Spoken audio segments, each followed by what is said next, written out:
Magandang araw sa inyong lahat mga kababayan. Isa na namang magandang balita para sa ating lahat. Kakapasok lang na balita, isa na namang malaking proyekto.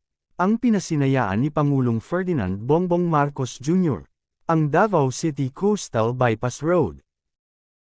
Kasama sa inaugurasyon ng Davao City Coastal Bypass Road, sina Vice President Sara Duterte, Senator Amy Marcos, at mga lokal na opisyal ng Davao City, sa pamumuno ni Mayor Baste Duterte, at mga lokal na opisyal ng lungsod. Kasama din si DPWH Secretary Manuel Bonoan, at Special Assistant to the President Antonio Lagdameo Jr. Ang nasabing Davao City Coastal Bypass Road ay may habang 17 kilometers, na inumpisahan noong 2017, na ang kasalukuyang mayor pa ng Davao City ay si VP Sara Duterte. Ang nasabing bypass road ay project ng nakaraang administrasyon ng dating Pangulong Rodrigo Roa Duterte, sa pamamagitan ng Build program, na ipinagpatuloy naman ng kasalukuyang administrasyon. Ang Davao City Coastal Bypass Road ay sagot sa traffic congestion, at magiging alternatibong ruta papuntang Davao-Cotabato Road, at papuntang ABS-CBN Diversion Road. Ang nasabing bypass road ay inaasahang din magpapalago ng kalakaran at turismo sa nasabing lungsod. Ating panoorin ang pagpapasinaya at pahayag ng ating Pangulo sa pagbubukas ng Davao City Coastal Bypass Road.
Excellency Ferdinand R.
His welcome remarks.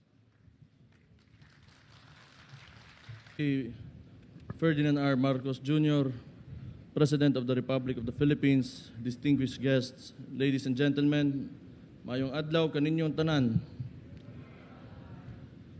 The City Government of Davao welcomes you all to this inauguration and opening of Segment A of the Davao City Coastal Bypass Road Project, stretching from Bago Aplaya to Times Beach. We would like to express our deepest gratitude to the DPWH for your untiring efforts and determination in undertaking the 17,783-kilometer coastal bypass road project, which is part of the Infrastructure Modernization for Davao, IM4 Davao plan. The completion of the first and longest segment of the project is a testament to our shared commitment and dedication to promote suburban development and reduce traffic congestion in Davao City. With the opening of Segment A, we now have a new road network projected to facilitate economic growth and ease traffic conditions in the heavily residential southern part of the city. We look forward to the eventual completion of the rest of the road project to strengthen the overall reliability of our infrastructure and transportation systems. In preparation for the expected growth in population and increased economic activity in Davao City in the years ahead. On behalf of the city government and the people of Davao, we thank all the individuals who gave their time and talents for the completion of this segment and all the officials who made this project possible. Again, the Davao Venues would like to thank President Ferdinand Marcos Jr., the Vice President Inday Sara Duterte, and DPWH for making this happen. Daghang salamat ug maayong adlaw sa inyong tanan.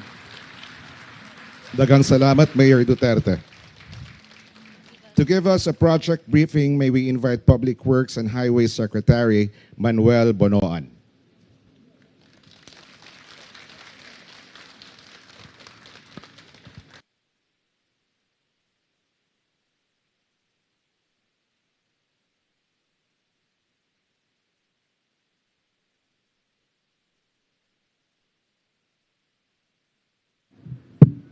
Your Excellency, President Ferdinand R. Marcos Jr., distinguished guests,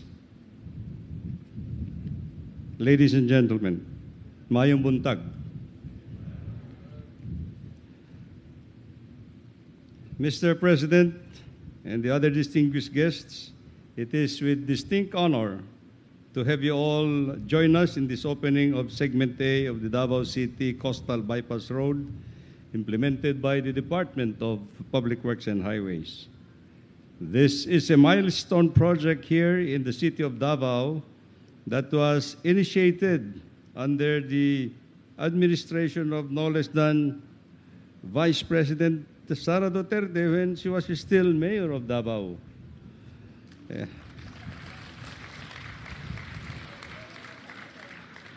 And of course, this project was continued under the Build, Build, Build program of former President Rodrigo Duterte. The presence of no less than the President and the Vice President together in this event today further emphasizes and signifies the importance of this project, which aims to provide an alternate route primarily to help decongest the chronic traffic congestion problems inside the city center of Davao, as well as promote suburban development. This project, when completed, would be over 18 kilometers long on a coastal alignment along Davao Gulf.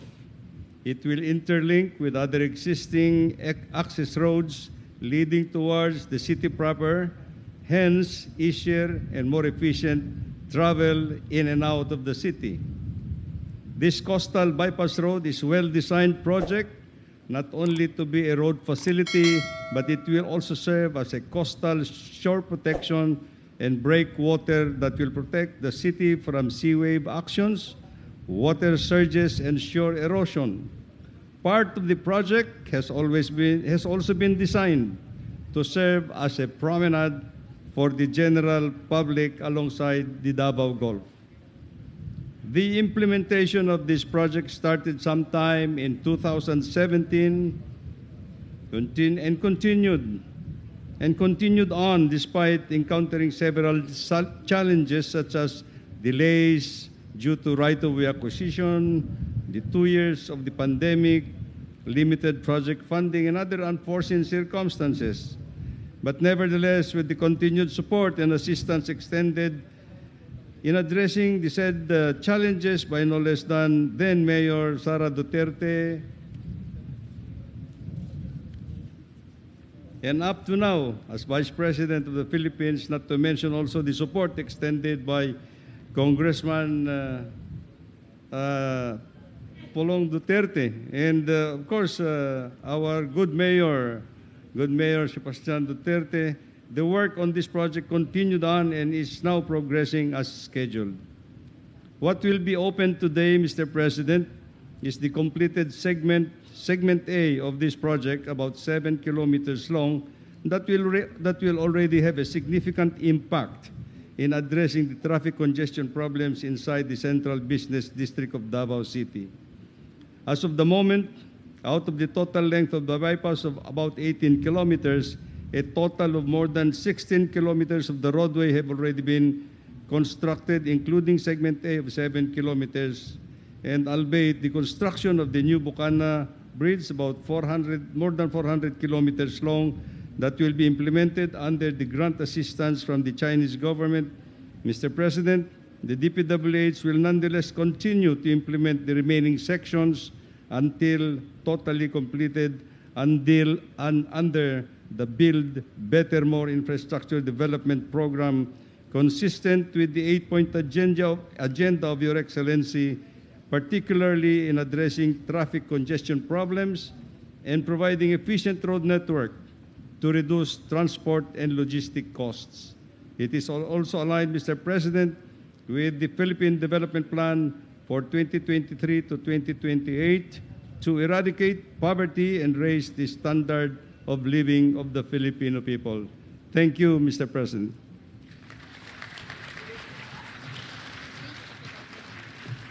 Thank you, Secretary Bonoan. And now, may we invite the President to lead the unveiling of the marker of the Davao City Coastal Bypass Road Segment A. May we also request the Vice President and the rest of the party to please assist the President.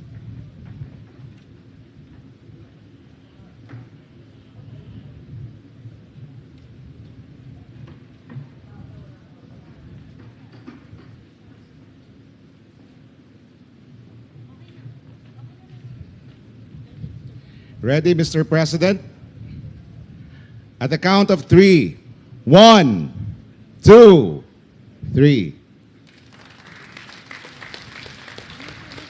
The marker reads as follows: Davao City Coastal Bypass Road Segment A, inaugurated by His Excellency Ferdinand R. Marcos Jr., President of the Republic of the Philippines, Davao City, Davao del Sur, 1st July 2023. Thank you, Mr. President.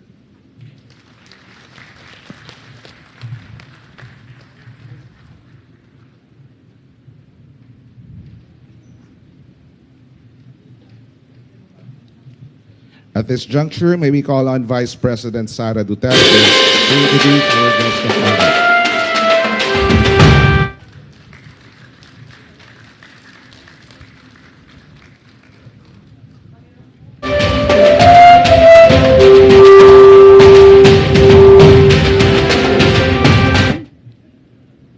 Ladies and gentlemen, the President of the Republic of the Philippines, His Excellency Ferdinand R. Marcos Jr.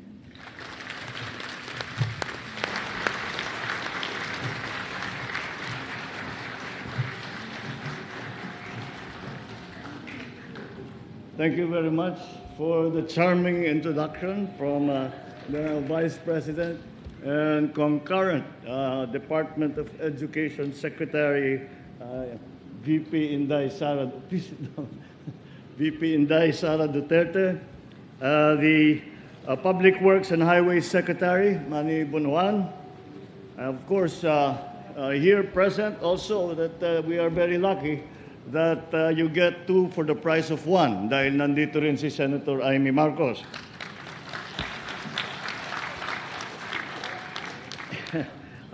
Davao City Mayor Baste Duterte, Davao City Vice Mayor, Vice Mayor Kitain, fellow workers in government, all the distinguished guests, ladies and gentlemen, good morning. I warmly welcome everyone as we inaugurate the first segment of the Davao City Coastal Bypass Road. Before anything, let me join with our Vice President to recognize the Vice President's presence, who is here today, and who has decided to join us to see the fruition of a project that started during her mayoral incumbency. Also of extreme importance to the completion of this project, we must acknowledge my predecessor, someone who was a central part central part to bringing us here all today, the former President Rodrigo Roa Duterte. Ladies and gentlemen, in 2017, the groundwork for this project began. Despite the challenges brought about by the COVID pandemic, we have witnessed this project slowly progress. 6 years now since the project has begun. We now stand in front of the first completed segment, the one that runs from Bago Aplaya to Times Beach, which is also the longest segment of all. Let us not forget that the work started long before these past 6 years. It all started with our leader's vision for our people. This project forms part of the Philippine High Standard Highway Network, which was made with the goal in mind to connect all our country's major islands.